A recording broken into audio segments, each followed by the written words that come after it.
All right, here it is. The most important disclaimer I've ever made on any video ever. I did not do this. Okay? Wait for it. I did not do this. Got it? I don't know who did. No idea.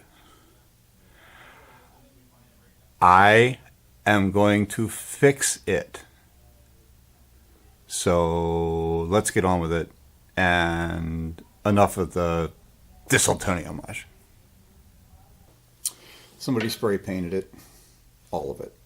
All of it. They spray painted the doors. They spray painted this. You can see on, I don't know if you can see this on the wheel right here. There's some spray paint on the wheel, so it wasn't even like the cover wasn't even. They just rattle canned the whole thing, including like in here, all the adjustment screws. So these turn, but kind of like barely. The guide does go up and down, but even the this is a thrust bearing. It's all painted. The adjustments kind of barely move. The screws will come out. The thumb screws will come out and loosen up.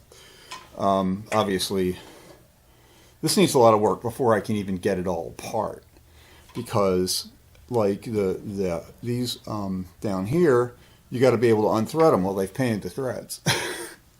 So, bunch of stuff at Harbor Freight. Some brushes. Yeah, this wheel kit looked pretty decent. Trying to get too much reflection on it there. A bunch of different kinds of wire wheels. I also have in here a nice big wire brush. I already had a set of the real nice for doing kind of the final finishing cleaning work. These little Scotch-Brite pads that go on an air buzzer, and I have the big boy. So you can see they've painted pretty much everything, including all the threaded surfaces and all the guides, the bearing. Let's take a look at the lower guides. Yeah, all those too. All the threaded connections, like all down inside of here. Now there's one that's not painted, but the other one, this one here is. And so I've got to actually clean the threads before I can even really take it apart. They painted the base of the trunnion as well. If you can get a good look at the tires here. Tires are dry rotted. I already have new tires for it. So I'm not going to do a full tool restoration on this. What I'm doing is I'm going to make it useful, because I bought it to use it, right? I didn't buy it as a collector's item. I bought it because it's way more bandsaw than the old 1980s era Craftsman that I had before. And I've already gotten some pieces for it. I'm going to put roller guides on it.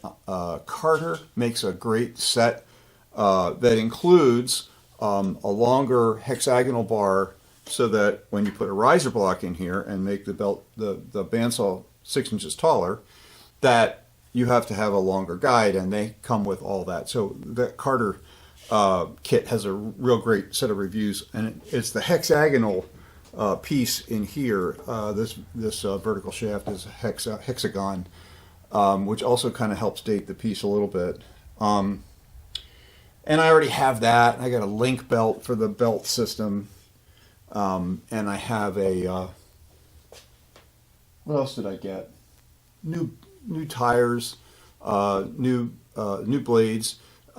This is a 93-inch blade length normally. When you add the 6 inches, you have to add 6 inches on both sides, so you add 12. Now it's 105 inch. So I have a couple of 105-inch blades. In fact, the riser block kit that I got came with a blade, which I kind of didn't expect. So here, let's. I'm going to move the camera and give you a look at the yellow topped base down here, and the motor setup and what we're going to do with feet and things like that. All right, so here's the link belt that I got for it. Should keep it running nice and smooth. New urethane tires. Blades from bladeserpent.com. Looked pretty reasonable. I haven't used them before, but they look pretty good. They got good ratings. Basic wheels. And I got some electrical box kind of stuff. I'm going to put a switch on it and things like that. This is a Delta motor, and it's a 1 horsepower motor down here. So I already have some good quality appliance cable I'm going to use to rewire that boy. But I'm also going to need to rotate it 90 degrees so that the saw can sit this way and be cantilevered against the base for it, the table. Let me show you that.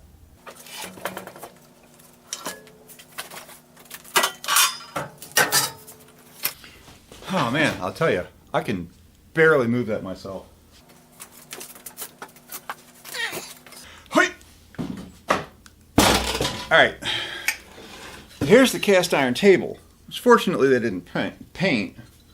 But the way it's secured onto this extension and onto these side rails is, oh, that's not too bad.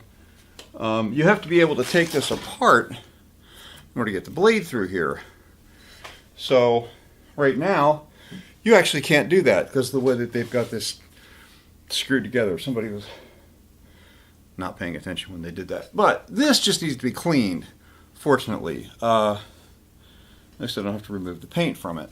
So, but the table with this extension, nice long extension, that'll be really nice. Obviously somebody was using this to do circle cutting, otherwise they probably wouldn't have that in line right here, I would guess. I don't know. So this is at least in reasonable shape, and they hadn't painted, whoever had did the other painting, they hadn't painted the trunnions or anything, and I have all the knobs and everything for this. This is all here.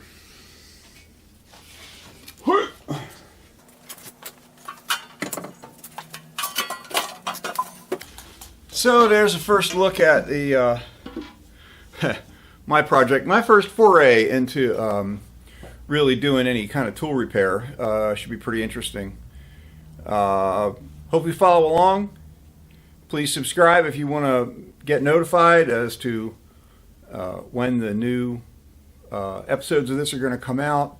I'm going to try and get it done in a couple of weeks. I work full-time job, so this is evenings and weekends for me. And I got a lot of other stuff going on, so it's a little hard. Today's the first day of spring. It's 15th of March, 2021. Feels like the world's opening up a little bit. So that's good. Spring was nice. It was a nice day here in Baltimore. And yeah, things are looking up a little bit. I'm loving the idea of being able to use this new bandsaw. So, all right, follow along. This will be in my woodworking playlist, but you know, do subscribe and click notifications if you want to continue to see what's going on with my bandsaw. All right, thanks a lot.